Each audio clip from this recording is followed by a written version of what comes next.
Hello and welcome to easy learning smart learning.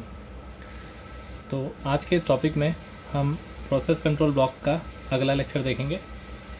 Process control block में अगला जो lecture है उसमें हमने पिछले लेक्चर में ये सीखा था कि प्रोसेस स्टेट क्या होता है। अब प्रोसेस कंट्रोल ब्लॉक के अगले जो टॉपिक्स हैं उनके बारे में हम डिटेल अध्ययन करेंगे। तो इसमें जो है सबसे पहले हमने देखा कि प्रोसेस स्टेट क्या होता है। इसका हमने स्टेट डायग्राम और जितनी पॉसिबल डिटेल थी मैंने आपको पिछले लेक्चर में दिया। अब आती है दूसरी चीज़, प्रोग्राम काउंटर। प्रोग्राम काउंटर और बाकी की चीज़ों को समझने के लिए मैं आपके सामने एक डायग्राम बना रहा हूँ, आप उसे देखें और समझने की कोशिश करें। तो इस डायग्राम से आपको सब कुछ क्लियर हो जाएगा। ये एक प्रोसेस कंट्रोल ब्लॉक है पीसीबी, जिसमें सबसे पहले आपको दिखाई दे रहा है कि ये पॉइंटर है, ये प्रोसेस का स्टेट है, यहाँ पे प्रोसेस का नंबर है और यहाँ पे आ रहा है आपका प्रोग्राम का काउंटर। तो ये प्रोग्राम काउंटर क्या करता है, जो भी प्रोग्राम लिस्ट में अवेलेबल होते हैं उनकी संख्याओं को ये निर्धारित करता है। मान लीजिए 10 प्रोसेस हैं, तो पहली प्रोसेस का जो काउंटर नंबर होगा वो मान लीजिए 1 होगा। तो ये प्रोग्राम काउंटर का काम होता है कि इनकी नंबरिंग करना इस प्रोग्राम काउंटर का काम होता है। और इसे आप सिंपली ऐसे समझ सकते हैं कि the counter specifies the address of the next instruction to be executed for this process. जो भी अगला प्रोग्राम एग्जीक्यूट होने वाला है उसका स्पेसिफिकेशन, उस इंस्ट्रक्शन का स्पेसिफिकेशन इस प्रोग्राम काउंटर के पास में होता है। तो प्रोग्राम काउंटर में केवल इतना ही। और आज के लेक्चर के बाद में पीसीबी के बारे में हम कोई चर्चा नहीं करने वाले हैं। सिंपल सी बात है, इसे हम इसीलिए छोड़ दिए थे। पिछले लेक्चर में हमने प्रोसेस स्टेट पे ही ज़्यादा ध्यान दिया था, इसलिए मैं इसे सेपरेट लेक्चर में आपको समझा रहा हूँ। फिर आता है आपका सीपीयू के रजिस्टर्स। तो सीपीयू के रजिस्टर्स क्या होते हैं, इसमें जो भी एक्यूमुलेटर है जिसे हम एसी कहते हैं, जो इंडेक्स रजिस्टर्स होते हैं इंडेक्स रजिस्टर्स, और जो आपके पॉइंटर्स होते हैं स्टैक पॉइंटर्स, इस तरीके की जितनी भी जानकारियाँ हैं, जनरल पर्पस रजिस्टर्स हो गए, और जो भी कोड आया है, ये जो भी काम करने के बारे में जितनी भी जानकारी हैं ये आपके सीपीयू रजिस्टर में अवेलेबल होती हैं। उसके बाद में फिर हमने देखा था CPU scheduling algorithm. CPU scheduling algorithm पिछले लेक्चर में आप जाके देख सकते हैं, हमने जो लिस्ट बनाई थी ये वही लिस्ट है, कोई नई लिस्ट नहीं है। सीपीयू शेड्यूलिंग एल्गोरिथम में क्या होता है कि कौन सा सीपीयू शेड्यूलिंग एल्गोरिथम इस्तेमाल में लाया जा रहा है। तो शेड्यूलिंग एल्गोरिथम का लेक्चर अभी स्टार्ट नहीं हुआ है। शेड्यूलिंग एल्गोरिथम का हम लेक्चर स्टार्ट करेंगे, उसमें प्रिमिटिव नॉन प्रिमिटिव देखेंगे और कितने प्रकार के जो लेक्चर्स हो सकते हैं पॉसिबल, उन सारी चीज़ों का इसमें ख्याल रखा जाएगा और आपको बताया जाएगा। इसका फुल डिटेल एक सीपीयू शेड्यूलिंग एल्गोरिथम के बारे में पूरा एक कंप्लीट लेक्चर स्टार्ट होगा। फिर आता है आपका मेमोरी मैनेजमेंट इन्फॉर्मेशन। तो मेमोरी मैनेजमेंट जो है ये भी एक पूरा का पूरा बहुत बड़ा टॉपिक है। इसके बारे में भी आप अभी केवल इतना समझिए कि ये जानकारी भी इसके पास में होती है, ये भी आपके प्रोसेस कंट्रोल ब्लॉक में ही उपस्थित होती है।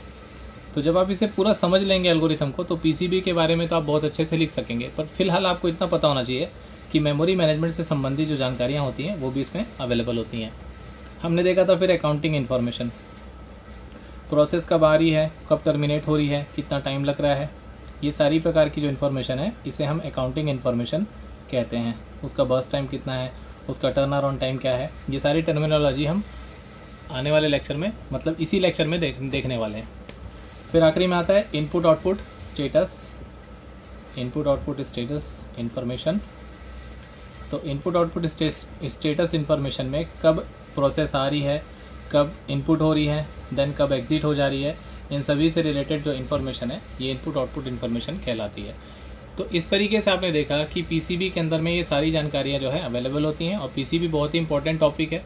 शेड्यूलिंग एल्गोरिथम का टर्मिनोलॉजी समझने के लिए आपको पीसीबी या प्रोसेस कंट्रोल ब्लॉक प्रोसेस समझने के लिए ज़रूरी है, ये चीज़ आपको समझना है। अब हम आगे बढ़ते हैं और इसके एट्रीब्यूट्स देखेंगे कि पीसीबी के लिस्ट ऑफ एट्रीब्यूट्स कौन कौन से हैं। तो ये लिस्ट ऑफ एट्रीब्यूट्स हैं पीसीबी के, कुल 10 हैं ये।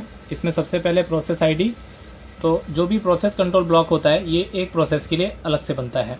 हर प्रोसेस का एक पीसीबी अलग होता है और एक कंप्यूटर में बहुत सारी प्रोसेस चल सकती हैं अगर वो मल्टी प्रोसेसिंग कंप्यूटर सिस्टम है। तो अगर वो मल्टी प्रोग्रामिंग है तो ऑब्वियस सी बात है मल्टीपल प्रोग्राम्स एक साथ रन होंगे ही होंगे। तो आपको आखिरी वाले पॉइंट में समझ में आएगी बात कि एक पीसीबी दूसरे पीसीबी से किस तरीके से अफेक्ट करता है। तो सबसे पहले प्रोसेस की आईडी होती है, उसकी प्रायोरिटी होती है कि उसकी प्रायोरिटी कितनी जुड़ी हुई है। अगर उसकी प्रायोरिटी अच्छी खासी है तो वो पहले एग्जीक्यूट होगी। Pointers to the process memory का मतलब उसको मेमोरी में कौन सी जगह दी गई है प्रोसेस करने के लिए। फिर आता है लिस्ट ऑफ ओपन फाइल्स, उसके सामने रखी जाती हैं कि भाई ये फाइल्स आपको क्या करना है। आप जो भी प्रोसेस कर रहे हैं, फॉर एग्जांपल आप सेव कर रहे हैं, आप ओपन कर रहे हैं, तो ये सारी की सारी प्रोसेस कहलाती है, इसे हम प्रोसेस के नाम से जानते हैं।